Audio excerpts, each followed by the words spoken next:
Baik, selamat pagi teman-teman semua. Sebelum saya menjelaskan materi kita yang bertopik atau berpembahasan tentang yang pertama, di sini pendidikan sebagai pilar utama pembangunan nasional. Yang kedua, hubungan timbul balik antara pendidikan dan pembangunan. Yang ketiga, optimisasi kualitas SDM melalui pendidikan. Yang keempat, tantangan dan strategi pembangunan di era modern seperti sekarang. Baik, yang pertama di sini pendidikan sebagai pilar utama pembangunan nasional karena di mana pendidikan sebagai pilar utama pembangunan nasional karena di mana dapat meningkatkan sumber daya manusia agar dapat meningkatkan kualitas anak-anak dan masyarakat yang cerdas dan berkarakter yang baik agar dapat mendorong atau melatih pertumbuhan ekonomi dan inovasi serta dapat mengurangi kesenjangan sosial dan kemiskinan. Di topik yang kedua yaitu hubungan timbul balik antara pendidikan dan pembangunan. Di sini pendidikan itu dapat berkontribusi pada pembangunan karena pendidikan dan pembangunan itu sangat berhubungan karena sumber daya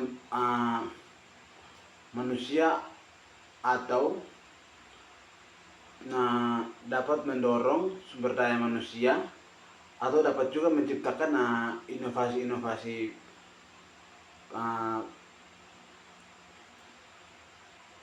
politik atau produktivitas untuk dapat membangun dan mendukung pendidikan yang lebih baik atau pendidikan yang lebih maju agar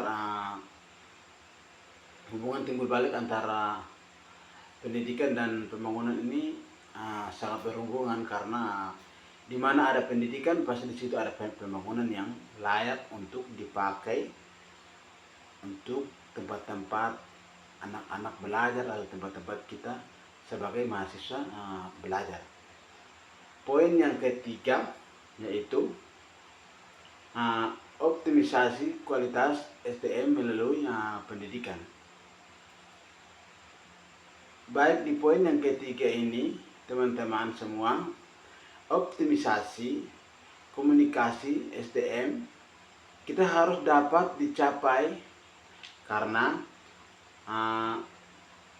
akses ini dapat meningkatkan kesejahteraan pendidikan dan juga kita dapat menyusun kurikulum yang relevan dan efektif serta kita dapat memperdayakan pendidikan dan tenaga pendidikan perkembangan yang profesional ataukah yang lebih baik lagi. Di poin yang keempat yaitu tantangan dan strategi pembangunan di era modern. Di mana tantangan di era modern sangat menghambat ketidaknyamanan di era modern harus dapat mempengaruhi di mana tantangan pembangunan era modern meliputi ketidaksetaraan ekonomi atau kerusakan lingkungan, ketidakpastian. Maka itu mari kita membangunkan teknologi dan mengelola rahasia secara bijak agar tidak terjadi hal-hal yang kita inginkan. Maka itu di poin keempat dia mengatakan bahwa tantangan dan strategi pembangunan di era Indonesia ataukah di era modern. Maka itu mari kita menggunakan